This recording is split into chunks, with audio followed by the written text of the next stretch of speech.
আসসালামু আলাইকুম মুসলমান ভাইয়েরা। আমরা মুসলমান,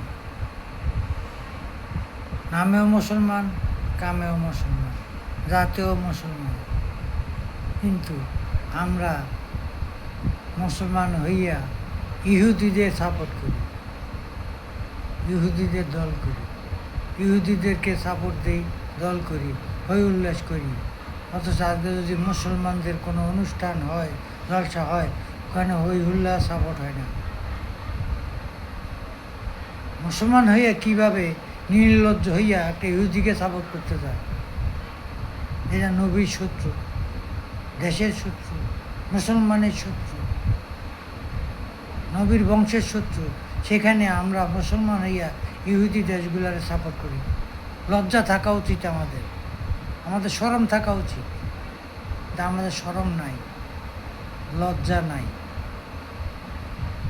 আমরা ইহুদি কালচারিত,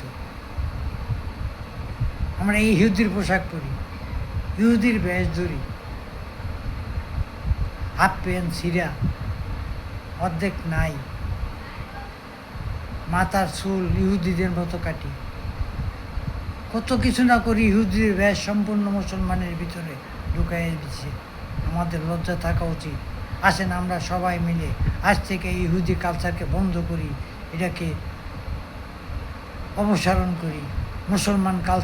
মুসলমানদের কালচারে আসেন, মুসলমানের ধর্মের প্রতি শ্রদ্ধা জানাই। এগুলো সবাইকে অনুরোধ করছি, ভিডিওটা সবাই একটু শেয়ার সাপোর্ট করে দেবেন। আসসালামু আলাইকুম।